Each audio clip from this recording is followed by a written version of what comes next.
Jadi di sini kita akan belajar mengenai jenis-jenis apresiasi sastra. Jenisnya yaitu apresiasi sastra produktif dan apresiasi sastra reseptif. Untuk lebih jelasnya, simak videonya ya. Untuk mengingat kembali apa itu apresiasi sastra, di sini aku akan menjelaskan kembali tentang apresiasi sastra. Apresiasi sastra berasal dari kata appreciation dalam bahasa Inggris yang berarti mengenal, memahami, dan menghargai sebuah karya seni. Apresiasi sastra adalah kegiatan menghargai, menilai, dan memahami karya sastra. Kegiatan ini melibatkan pembaca atau penikmat sastra untuk berinteraksi secara mendalam dengan teks sastra, baik itu puisi, prosa, drama, maupun bentuk sastra lainnya. Oke, sebelum lanjut, mungkin teman-teman ada yang tahu apa itu apresiasi sastra produktif.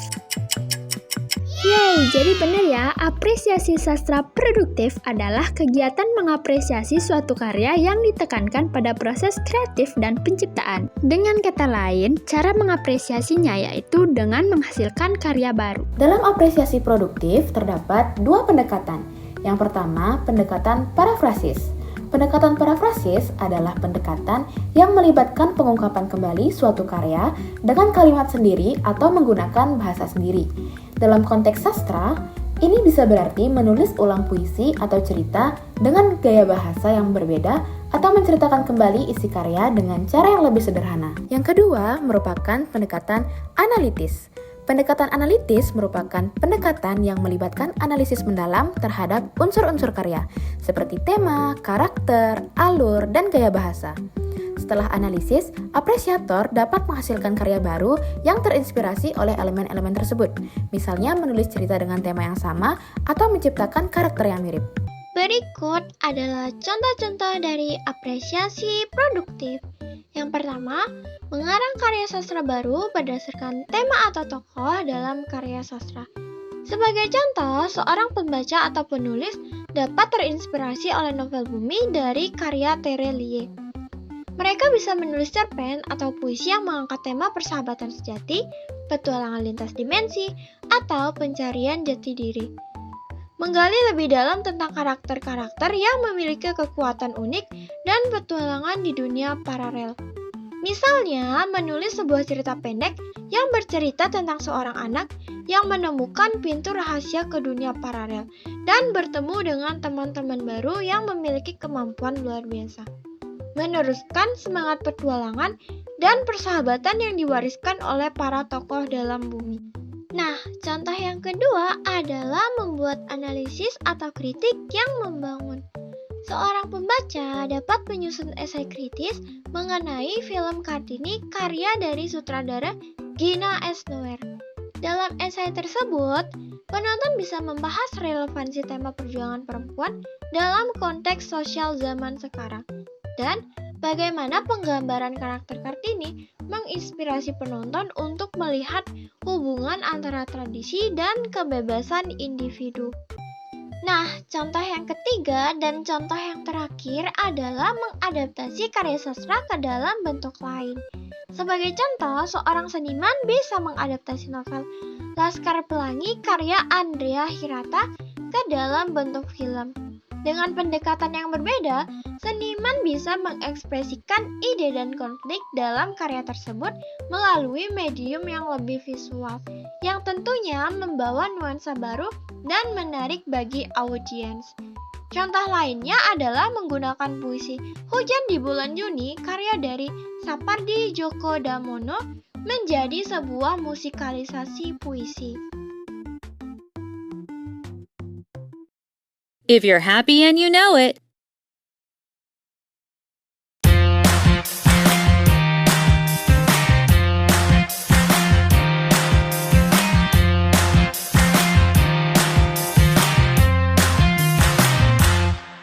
If you're happy and you know it, clap your hands.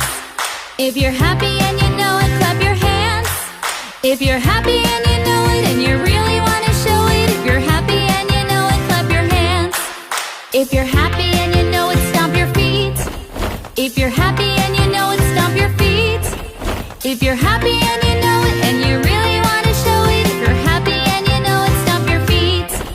If If you're happy and you know it, turn around. If you're happy and you know it, turn around. If you're happy and you know it and you really want to show it, if you're happy and you know it, turn around. If you're happy and you know it, nod your head.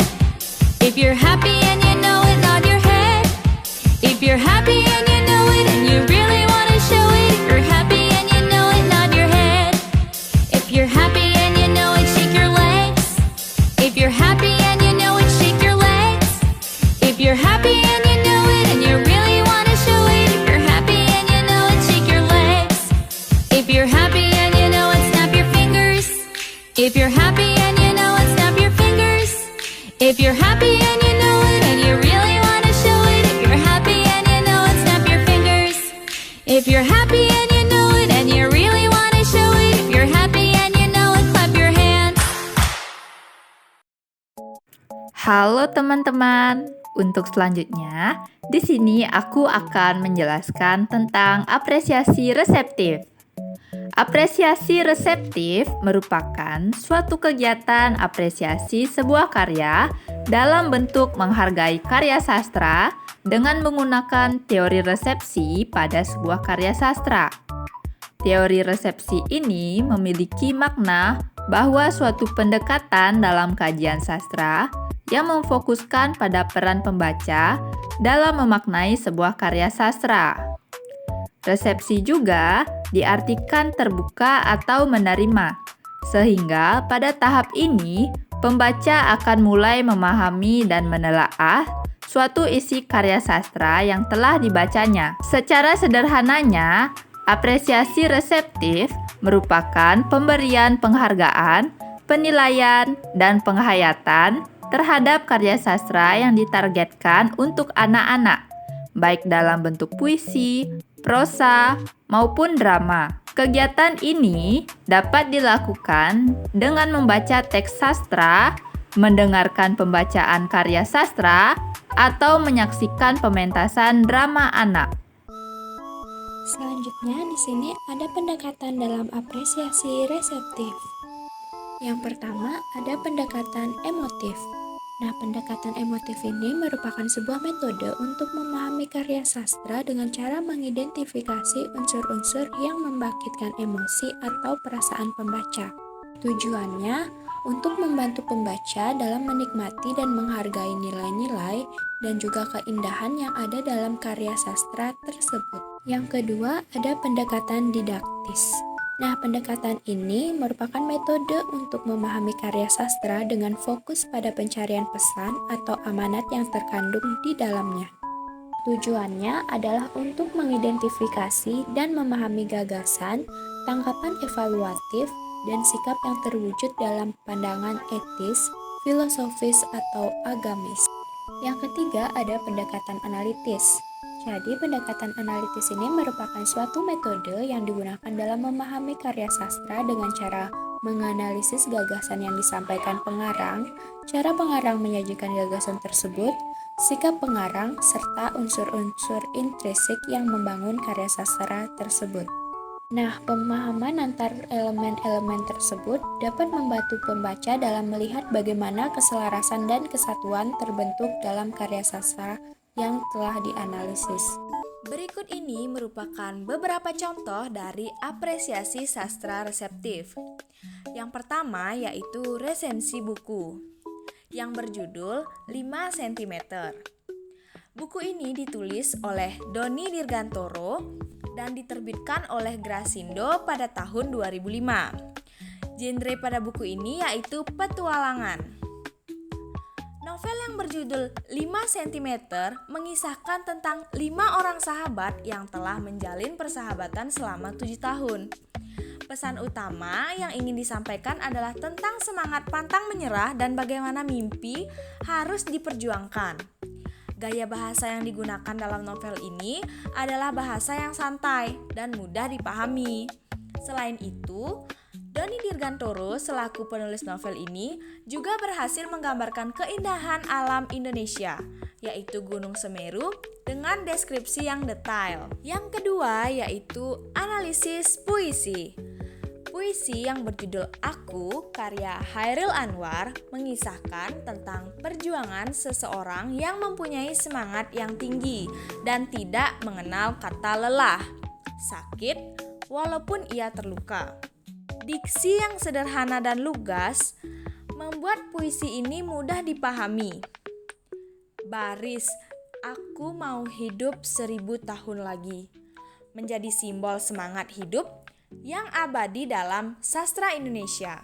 Yang ketiga yaitu apresiasi film pendek. Film yang berjudul Pumps and Pain yang disutradarai oleh Joko Anwar ini bergenre fiksi ilmiah, antologi, dan misteri. Film ini mengisahkan Rania, seorang penulis novel yang mengalami kejadian aneh saat menulis novel tentang KDRT. Ia merasakan dan mengalami kejadian serupa dengan tokoh dalam novelnya, yaitu Laras. Rania kemudian menemukan bahwa tokoh Laras benar-benar ada dan memiliki hubungan dengan saudara kembarnya yang hilang. Lebih mengejutkan lagi, suami Laras ternyata bukan manusia biasa. Film ini menciptakan suasana mencekam dan penuh tekanan dengan performa akting yang memukau dari Marissa Anita. Film ini menyampaikan pesan mendalam tentang kondisi manusia dalam menghadapi krisis, serta pentingnya mengekspresikan emosi serta mengatasi rasa takut dan kesepian. Adapun perbedaan antara apresiasi sastra secara reseptif dan juga apresiasi sastra secara produktif. Nah, perbedaan tersebut dapat dilihat dari beberapa aspek, yaitu yang pertama dilihat dari fokus utamanya. Nah, jadi apresiasi sastra secara reseptif ini menekankan pada penikmatan karya sastra, sedangkan apresiasi sastra secara produktif lebih menekankan pada proses kreatif dan penciptaan karya sastra. Yang kedua dilihat dari tujuannya. Nah, jadi tujuan dari apresiasi secara reseptif ini yaitu untuk mendapatkan makna yang terkandung dalam karya sastra. Sedangkan tujuan apresiasi secara produktif yaitu untuk melatih kemampuan berpikir kritis dengan imajinasi untuk mendukung fakta. Yang ketiga dilihat dari keterampilannya. Nah, apresiasi reseptif ini melibatkan keterampilan menyimak dan juga pembaca. Sedangkan apresiasi secara produktif melibatkan keterampilan berbicara dan juga menulis. Yang terakhir dilihat dari pendekatannya.